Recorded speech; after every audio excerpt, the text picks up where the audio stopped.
نماز جنازہ کے بعد دعا؟ نماز جنازہ کے بعد دعا مانگنا بالکل جائز ہے۔ اللہ پاک ارشاد فرماتا ہے ربکم ادعونی استجب لکم، تمہارے رب نے ارشاد فرمایا کہ مجھ سے مانگو میں تمہاری دعاؤں کو قبول کرتا ہوں۔ تو یہ مطلقاً اللہ پاک نے ارشاد فرمایا، جب بھی اللہ پاک سے دعا کی جائے اللہ پاک دعا قبول فرماتا ہے۔ اور یہ ارشاد فرمایا کہ اجیب دعوت الداعی اذا دعان، دعا کرنے والا جب مجھ سے دعا کرتا ہے میں اس کی دعا کو قبول کرتا ہوں۔ امن یجیب المضطر اذا دعاہ ویکشف السوء، کون وہ ذات ہے کہ جو پریشان حال کی مضطر کی دعاؤں کو سنتا ہے اور اس کی مصیبت کو دور کرتا ہے۔ تو اس سے بڑھ کر اور کیا آزمائش کا مرحلہ ہوگا۔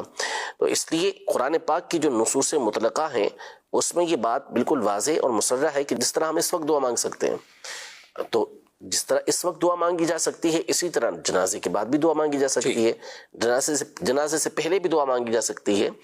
البتہ جنازے کے بعد ایک طویل دعا نہیں مانگنی چاہیے، اور اس کی وجہ یہ ہے کہ جو جنازہ ہے میت جو ہے اس کو جلد سے جلد دفنانا چاہیے۔ تو اب طویل دعا مانگیں گے تو دفنانے کے اندر تاخیر ہوگی، اس لیے ایک معتدل دعا وہاں پر مانگنی چاہیے۔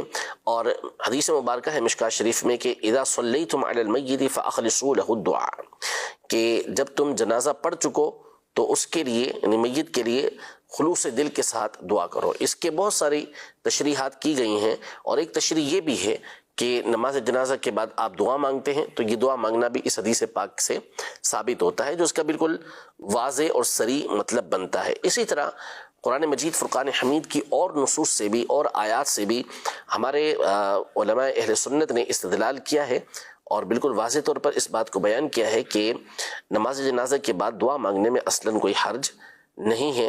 ہاں اب یہ الگ بات ہے کہ دعا ہر ایک کے لیے مانگی جائے گی، چاہے وہ غریب ہو چاہے وہ امیر ہو، چاہے وہ مشہور آدمی ہو چاہے وہ سیاسی آدمی ہو، یا کوئی بھی آدمی ہو۔ ایسا اس میں کوئی تفریق کہیں پر نہیں ہے کہ مشہور آدمی کے لیے دعا مانگنا درست ہو جائے، یا جو میڈیا پہ آ رہے ہو اس کے لیے دعا مانگنا ٹھیک ہو جائے، اور جو غریب آدمی ہے اس بیچارے کے لیے دعا مانگنا ٹھیک نہ ہو، ایسا تو بہرحال عقل میں بھی نہیں آتا۔ جو صحیح بات ہے وہ یہی ہے کہ ہر ایک کے لیے دعا مانگی جائے گی۔